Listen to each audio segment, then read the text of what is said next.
अस्सलाम वालेकुम students, welcome to chemistry सीखो। ऑर्गेनिक केमिस्ट्री की ये 39th वीडियो है और इस वीडियो में हम लोग डिस्कस करेंगे इंडक्टिव इफेक्ट के बारे में। तो इंडक्टिव इफेक्ट एक ऐसा इफेक्ट होता है जिसमें इलेक्ट्रॉन का डिस्प्लेसमेंट होता है।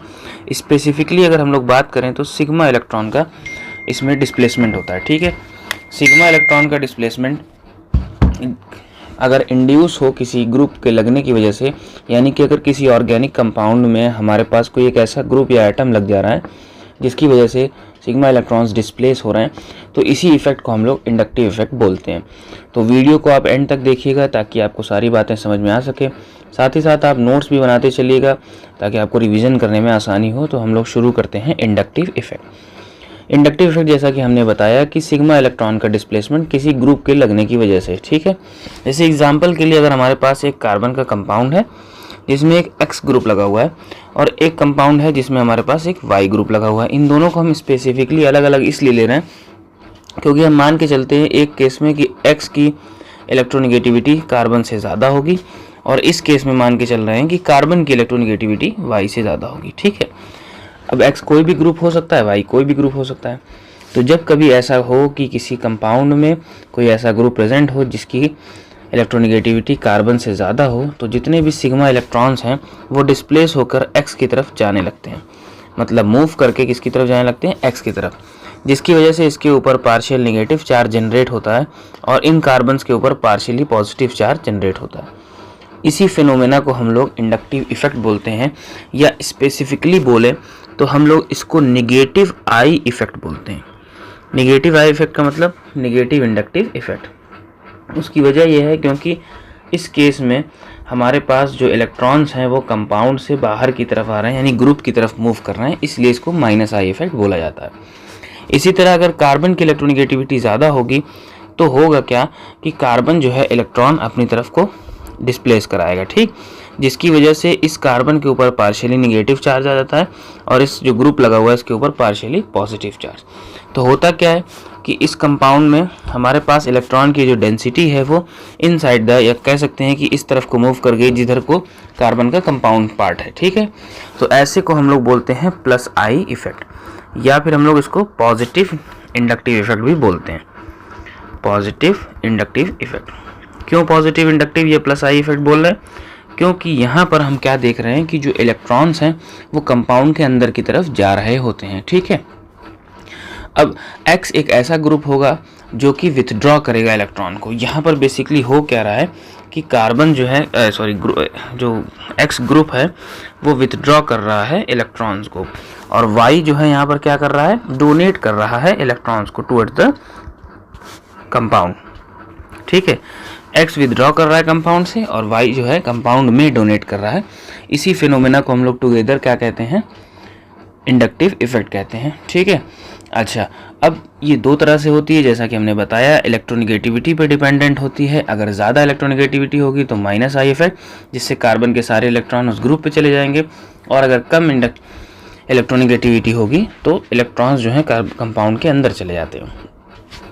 अब एक इम्पॉर्टेंट बात याद रखने वाली ये है कि ये जो पार्शियल शिफ्टिंग हो रही है इसको हम लोग पार्शियल शिफ्टिंग भी कहते हैं, क्योंकि इसमें पूरा इलेक्ट्रॉन नहीं शिफ्ट होता, थोड़ा सा शिफ्ट होता है, इसलिए इसको हम लोग पार्शियल शिफ्टिंग भी कहते हैं। तो यहाँ जो पार्शियल शिफ्टिंग ऑफ इलेक्ट्रॉन हो रही है ये सिर्फ 3 कार्बन तक इफेक्टेड होती है। ठीक है, 3 कार्बन तक इफेक्टेड होती है, उसके बाद नहीं होती है। ठीक, ये डिस्टेंस डिपेंडेंट है, मतलब 3 से अगर चौथा कार्बन आया तो उसके ऊपर इसका कोई इफेक्ट नहीं पड़ेगा। एग्जाम्पल जैसे मान लीजिए हमारे पास एक कंपाउंड है कुछ इस तरह का, यहाँ पे सपोज करते हैं Cl लगा हुआ है। ठीक है, इधर कार्बन बढ़ा लेते हैं, तो ये Cl एक हाईली इलेक्ट्रोनेगेटिव एटम है, जिसकी वजह से इसके ऊपर इलेक्ट्रॉन की डेंसिटी आ जाएगी, जिसके ऊपर से पार्शियली नेगेटिव चार्ज, और इस पर पार्शियली पॉजिटिव, इस पर पार्शियली पॉजिटिव और इस पर पार्शियली पॉजिटिव। इसके बाद इन दोनों कार्बन पर ये अनइफेक्टेड रहेंगे। ठीक है, इसको हम लोग कह सकते हैं कि ये अनअफेक्टेड रहेंगे, बाकी ये 3 कार्बन जो है अफेक्टेड होते हैं। तो ये एक तरह का क्या है? डिस्टेंस डिपेंडिंग है, या कह सकते हैं कि नंबर ऑफ कार्बन डिपेंडिंग है। तो 3 कार्बन तक इंडक्टिव इफेक्ट अपना इफेक्ट दिखाता है। ठीक है, अब बारी आती है कि कुछ उन ग्रुप्स की बात कर ली जाए जो कि माइनस आई इफेक्ट देते हैं, और कुछ उन ग्रुप्स की बात कर ली जाए जो पॉजिटिव आई इफेक्ट देते हैं। ठीक, तो सबसे पहले हम लोग देखते हैं माइनस आई इफेक्ट को। तो माइनस आई इफेक्ट में हमारे पास कुछ स्पेशल ग्रुप्स हैं जो कि इनको आपको याद करना पड़ेगा कि यही जो है क्या करते हैं, आपको माइनस आई इफेक्ट देते हैं। जिसमें सबसे पहला आता है हमारे पास NO2, ठीक है, सबसे ज़्यादा ये करता है। देन उसके बाद हमारे पास आता है CN, देन उसके बाद आता है हमारे पास COOH, देन उसके बाद हमारे पास fluorine, then chlorine, then after bromine, then after iodine and the last one is hydrogen. Hydrogen को हम बेसिकली स्टैंडर्ड मानते हैं, बाकी इधर के जितने भी हैं ये सारे के सारे प्लस आई इफेक्ट को देते हैं, ठीक है। एनसीईआरटी में ये सीक्वेंस मेंशन किया है। अगर आप कॉम्पिटिटिव लेवल पर जाएंगे तो आपको दूसरे सीक्वेंस भी देखने को मिलेंगे, जैसे कि इसमें बहुत सारी चीज़ें और इंक्लूड कर दी जाती हैं। तो यहाँ पर मैं लिख देता हूँ फॉर कॉम्पिटिटिव पर्पज़। तो कॉम्पिटिटिव पर्पज़ के लिए आप अगर नोटिस करेंगे तो आपको मिलेगा क्या, NF3 पॉजिटिव, ये सबसे ज़्यादा करता है। फिर उसके बाद NR3, जहाँ पर R माने एल्काइल ग्रुप, ठीक है। देन उसके बाद NH3+, देन उसके बाद NO2 यानी जो हम लोग सीक्वेंस पहले पढ़े, देन CN, देन उसके बाद CHO, देन उसके बाद C+O, देन उसके बाद COOH, ये कीटोन है। फिर देन कार्बोक्सिलिक एसिड है। देन उसके बाद fluorine, then chlorine, then bromine, then iodine, ठीक है। देन उसके बाद फिर हमारे पास आ जाता है OR, इसको हम लोग एल्कोक्सी बोलते हैं, जिसको हम लोग पहले भी पढ़ चुके हैं। देन उसके बाद OH ग्रुप आता है जो कि अल्कोहल वाला होता है, ठीक है। देन उसके बाद C+CH, ये आता है हमारा एल्काइंस, ठीक। ये सारी चीज़ें, इसके बाद एक और आता है NH2 जो कि लगभग बराबर फिनाइल यानी कि बेंजीन की तरह प्लस आई इफेक्ट देता है। तो ये सारे जो हैं हमको ऐसे ग्रुप्स हैं जो क्या करते हैं, जो पॉजिटिव आई इफेक्ट जो निगेटिव आई इफेक्ट देते हैं, यानी कि ये इलेक्ट्रॉन्स की डेंसिटी को अपनी तरफ खींच लेते हैं। यानी इन सब में जब हम इलेक्ट्रोनिगेटिविटी की बात करेंगे तो कार्बन से इन सब की इलेक्ट्रोनिगेटिविटी ज़्यादा होगी, ठीक है। इलेक्ट्रोनिगेटिविटी ऑफ कार्बन इससे कम होगा, तभी ये माइनस आई इफेक्ट दिखा रहा है, ठीक। अब इसका क्या पर्पज़ है माइनस आई इफेक्ट का? तो माइनस आई इफेक्ट जो है आमतौर से हम लोग इसको चेक करते हैं। सबसे पहला जो होता है कि हम इससे गैस करते हैं स्टेबिलिटी, किस चीज़ की स्टेबिलिटी, गैस दी स्टेबिलिटी, और साथ ही साथ हम लोग देखते हैं एसिडिक नेचर ऑर्गेनिक कंपाउंड्स का, ठीक है। इन दोनों में इसका हम लोग बहुत ज़्यादा इस्तेमाल करेंगे, स्टेबिलिटी एंड ऑर्गेनिक कंपाउंड्स।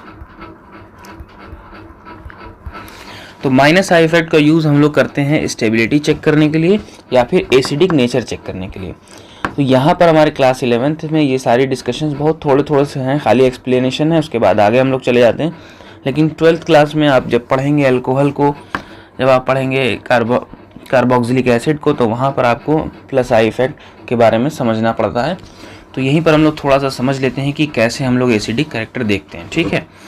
जैसे एग्जाम्पल के लिए हमारे पास एक एग्जाम्पल है जिसमें हम ले रहे हैं CH3COOH, जिसको हम लोग एसिटिक एसिड जानते हैं। इसके बाद फिर हम लोग ले रहे हैं CH2COH। यहाँ पर इसी एसिटिक एसिड में हमारे पास एक क्लोरीन हाइड्रोजन रिमूव हुआ और क्लोरीन लग गया। अब क्या कर रहे हैं हम, 2 हाइड्रोजन रिमूव करके 2 क्लोरीन लगा देते हैं, ठीक है। और लास्ट में हम तीनों हाइड्रोजन रिमूव करके 3 क्लोरीन लगा देते हैं और ये बन जाता है। इसको हम लोग A मान लेते हैं, इसको सपोज करते हैं ये B है, इसको C है और इसको D है। तो अगर हम लोग माइनस आई इफेक्ट का टर्म्स जानते हो तो हमको पता चल सकता है कि इनमें एसिडिक नेचर कैसा होगा। देखिए क्लोरीन जो है सबसे ज़्यादा आपको यहाँ पर अगर आप सीक्वेंस में देखें तो क्लोरीन जो है माइनस आई इफेक्ट शो करती है। अब यहाँ पर एक भी क्लोरीन नहीं है, 0 क्लोरीन है, यहाँ 1 क्लोरीन है, यहाँ 2 क्लोरीन है, यहाँ पे 3। तो हम अगर देखें तो D में 3 क्लोरीन होने की वजह से मैक्सिमम डिस्प्लेसमेंट होगा इलेक्ट्रॉन्स का, ठीक है। यानी शिफ्टिंग जो हो रही है वो मैक्सिमम होती है। इस वजह से होता क्या है कि D वाला जो है सबसे ज़्यादा एसिडिक हो जाएगा, देन उसके बाद C वाला, देन उसके बाद B वाला और देन उसके बाद A वाला। ये हो गया हमारा एसिडिक नेचर का ऑर्डर, ठीक है। तो इसी तरह से हम लोग अंदाज़ा लगाते हैं कि कौन ज़्यादा एसिडिक होगा, कौन ज़्यादा बेसिक होगा, ठीक है। अच्छा, अब स्टेबिलिटी की अगर हम लोग बात करें तो यहाँ पर आपको एक थोड़ा सा स्टेटमेंट लिखना पड़ेगा कि due to minus I effect organic compound जो होते हैं वो स्टेबल हो जाते हैं और डिसोसिएशन होता है तो उनका कॉन्जुगेट बेस बनता है।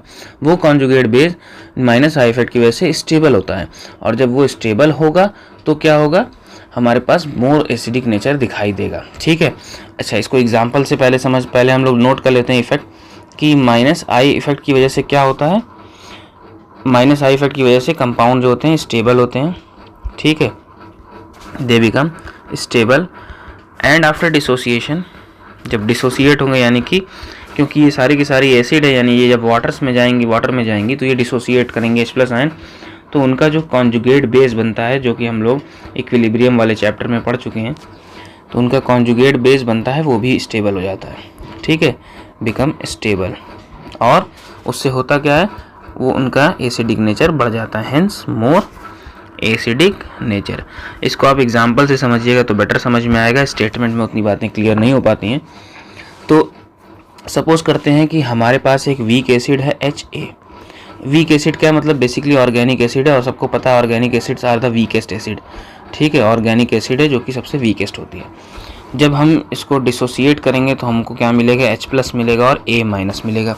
ये हमारी एसिड हो गई, तो ये उसके लिए क्या हो जाएगा, कॉन्जुगेट बेस हो जाएगा, ठीक है, ये हमारा कॉन्जुगेट बेस हो गया।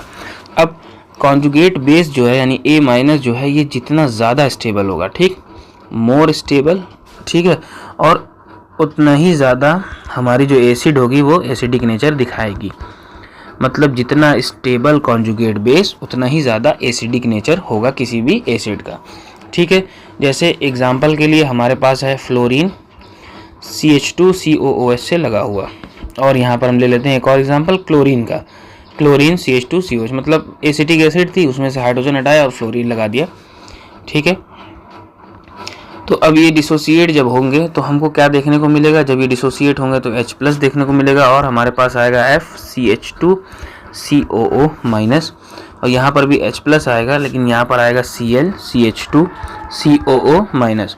तो ये जो होगा, ये वाला जो पार्ट बन रहा है, ये वाला पार्ट क्या है, इसको हम लोग बोलते हैं कॉन्जुगेट बेस, ठीक। अब इन दोनों कॉन्जुगेट बेस को अगर आप कंपेयर करें तो आपको पता है कि F जो है ज़्यादा -I इफेक्ट शो करता है कंपैरिजन टू Cl, ठीक है। इसका मतलब ये हुआ कि जो ये वाला कॉन्जुगेट बेस है वो ज़्यादा स्टेबल होगा कंपैरिजन टू क्लोरीन वाले के।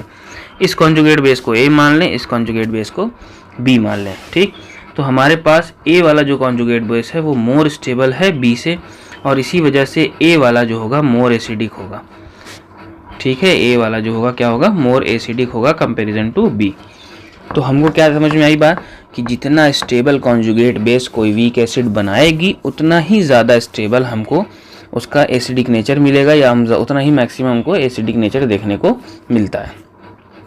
तो -I इफेक्ट से हमने क्या क्या पता लगाया, उसकी स्टेबिलिटी के बारे में, और साथ ही साथ उसका कैसा एसिडिक नेचर होगा, यानी ज़्यादा एसिडिक होगी कम एसिडिक होगी, इसके बारे में भी हमने बताया, ठीक है।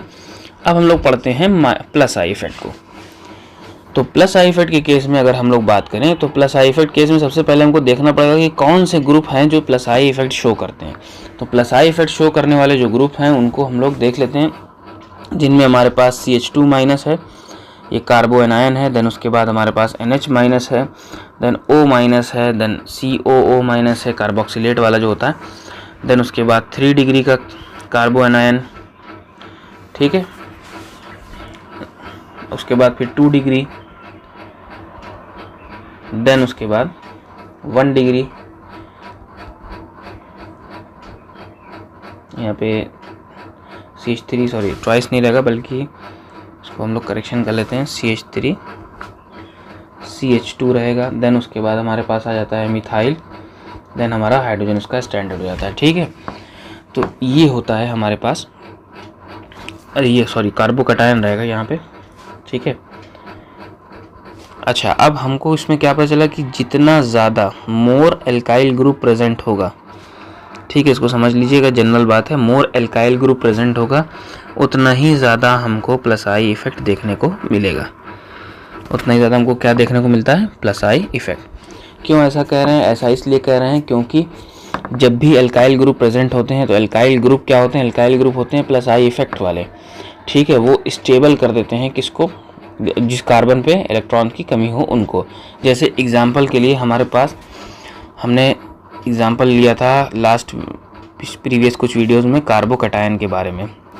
तो ये हमारा 3 डिग्री का कार्बोकटायन था, ये हमारा 2 डिग्री का कार्बोकटायन था, और ये हमारा 1 डिग्री का कार्बोकटायन था, और लास्ट में मिथाइल था। हमने पढ़ा क्या था कि ये वाला सबसे ज़्यादा स्टेबल, देन ये वाला, देन ये वाला। तो प्लस आई इफेक्ट को अगर हम रेफरेंस माने तो यहाँ पर CH3 प्लस आई इफेक्ट देगा, ये भी देगा और ये भी देगा। और इस कार्बन को क्या चाहिए, इस कार्बन के पास इलेक्ट्रॉन की डिफिशियंसी है, तो इसको चाहिए इलेक्ट्रॉन डेंसिटी। इलेक्ट्रॉन डेंसिटी इसको देने के लिए 3 एल्काइल ग्रुप ऑलरेडी प्रेजेंट है, ठीक है। इसके पास कितने हैं, इसके पास 2 हैं और इसके पास कितना है, 1 है। तो यहाँ पर इलेक्ट्रॉन डेंसिटी को सेटिस्फाई करने के लिए 2 हैं, यहाँ पर 1 है और पहले वाले में 3 है। तो 3 डिग्री, 2 डिग्री और 1 डिग्री, ठीक है। तो 3 डिग्री में 3 ग्रुप्स हैं जो कि उसकी इलेक्ट्रॉन डिफिशियंसी को सेटिस्फाई कर सकते हैं, इसीलिए 3 डिग्री का कार्बोकैटायन क्या होता है, ज़्यादा स्टेबल हो जाता है। हालांकि और भी रीजंस हैं, लेकिन हम क्योंकि इंडक्टिव इफेक्ट समझ चुके हैं इसलिए हम कह सकते हैं कि प्लस आई इफेक्ट की वजह से 3 डिग्री का कार्बोकैटायन ज़्यादा स्टेबल होता है comparison to 2 degree and comparison to 1 degree, ठीक है। अच्छा, अब अगर हम लोग और एग्जांपल लें, जैसे कि मान लीजिए हमारे पास एक छोटा सा एग्जांपल है जिसमें हम लोग ले रहे हैं एल्कोहल्स को। तो हमारे पास है CH3, C इधर हम लगा लेते हैं OH, ये टर्शियरी एल्कोहल है 3 डिग्री, ठीक है। इसके बाद हम लोग ले लेते हैं 2 डिग्री का एल्कोहल, इसके बाद हम लोग ले लेते हैं 1 डिग्री का एल्कोहल, ये हमारा 3 डिग्री, ये 2 डिग्री हो गया, ये वाला 1 डिग्री।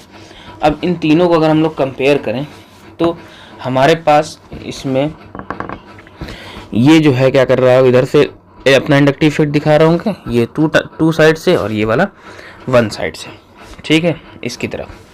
तो इसमें होता क्या है कि इसमें अगर हम लोग एसिडिक ऑर्डर, क्योंकि ये एल्कोहल है और हम लोग 10th में पढ़े हैं कि एल्कोहल जो होता है एसिडिक नेचर का होता है, ठीक। तो प्लस आई इफेक्ट की वजह से अगर हम इनके ऑर्डर की बात करें तो अगर मैं इसको A मान लेता हूँ, उसको B मान लेता हूँ, उसको C मान लेता हूँ, ठीक। तो हम इसमें अगर प्लस आई इफेक्ट का ऑर्डर देखें तो हमको क्या मिलेगा, हमको सबसे ज़्यादा प्लस आई इफेक्ट देखने को मिलेगा किसमें, A में, ठीक है। क्योंकि यहाँ 3 है तो ये हो जाएगा A, देन उसके बाद हमारा आ जाता है B, देन उसके बाद C और देन उसके बाद D।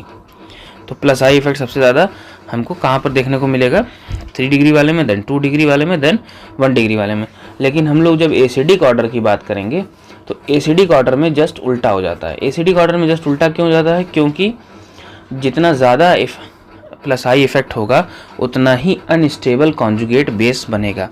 जैसे देखिए हमारे पास CH3 CO-, ये हमारा इसका कॉन्जुगेट बेस हो गया, ठीक है।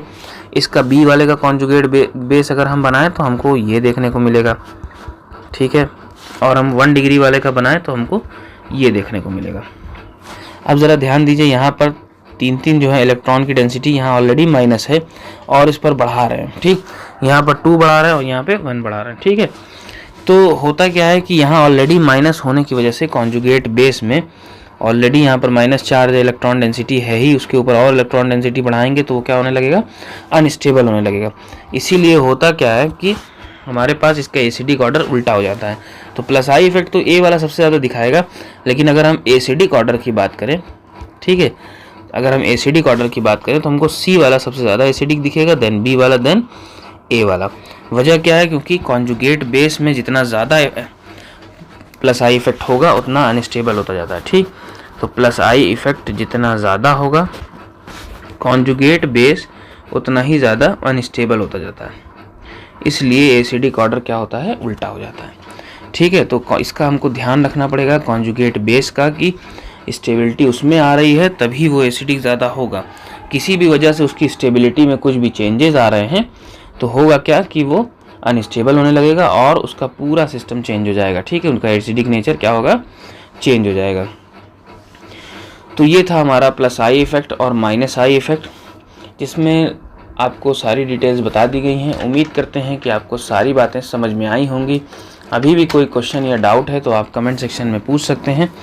साथ ही साथ आपको ये बताते चलें कि नेक्स्ट वीडियो में हम लोग रेजोनेंस इफेक्ट के बारे में डिस्कस करेंगे, तो इसको आप रिवीजन में रखिएगा, क्योंकि रेजोनेंस इफेक्ट, ये 4 इफेक्ट्स होते हैं हमारे पास इलेक्ट्रॉन डिस्प्लेसमेंट के, जिनको हमको पढ़ना होता है। तो उसमें से पहला हमने आज कंप्लीट कर लिया है, तो आपको चारों को ध्यान में रखते हुए चलना होगा, ताकि हम आगे चल के जब बड़ी क्लासेस की ऑर्गेनिक केमिस्ट्री यानी 12th की ऑर्गेनिक केमिस्ट्री पढ़ें तो हमको वहाँ पर रिकॉल करने में आसानी हो। और अभी भी आपको लगता है कि कोई चीज़ ऐसी है जो इस टॉपिक में छूट गई हो या इससे रिलेटेड कोई भी क्वेश्चन हो तो आप कमेंट सेक्शन का ज़रूर यूज़ कर सकते हैं। Thank you.